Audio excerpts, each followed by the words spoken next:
আসসালামু আলাইকুম। কেমন আছেন সবাই? আশা করি সবাই ভালো আছেন। আজকে আমি আপনাদের দেখাবো সেটা হচ্ছে ইয়াংরাং ল্যাবে আসলে কি কাজ করা হয়।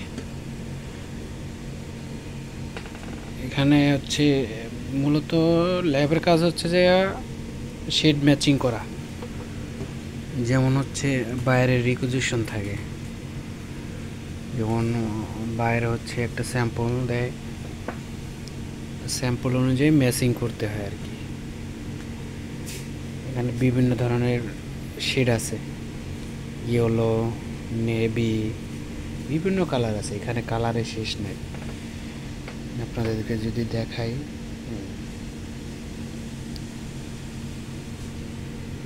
ইয়াংগুলা হোয়াইট থাকে, এগুলো হচ্ছে তিনটা কালার দিয়ে আর কি এই কালার হয়।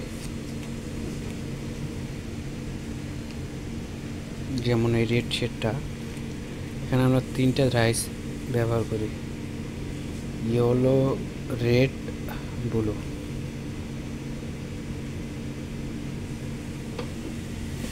একটু সুন্দর করে যদি দেখাই তাহলে বুঝতে পারবেন আপনারা। যেমন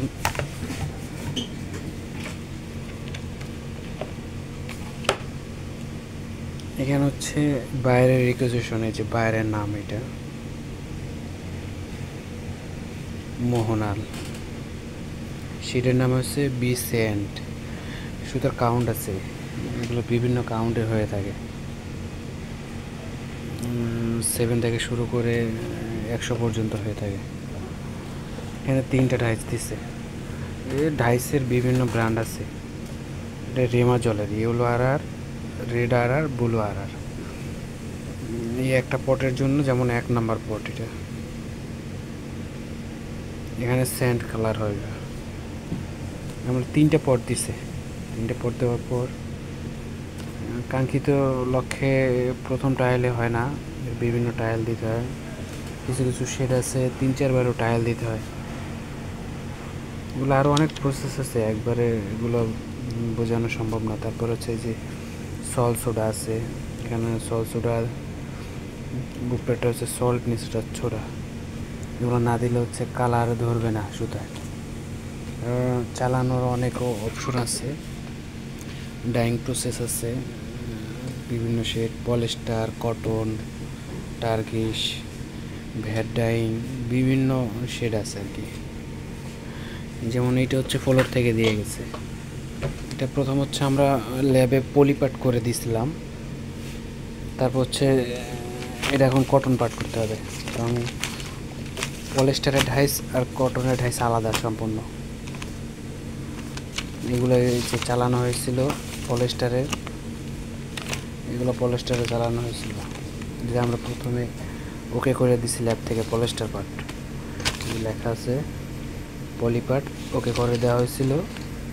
পরে আবার কটন পার্ট আমাদের ল্যাবে দিছে, কটন পার্ট করতে হবে এই ঢাইস দিয়ে।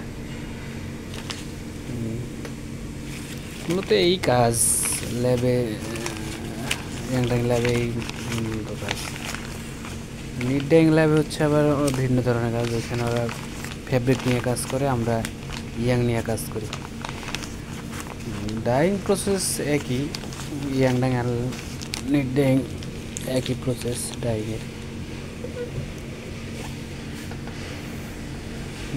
নাইট চলতেছে তো প্রচণ্ড ঘুম পাইতেছে, এখন হচ্ছে রাত্র 4:30 বাজে, তো 6টা পর্যন্ত ডিউটি। প্রচণ্ড ঘুম ধরতেছে আর কি। মোটামুটি কাজ শেষ করছি, এখন আর ভালো লাগতেছে না, এখন একটু রেস্ট নিতেছি। ভাবলাম বলি। আচ্ছা, আশা করি সবাই ভালো থাকবেন।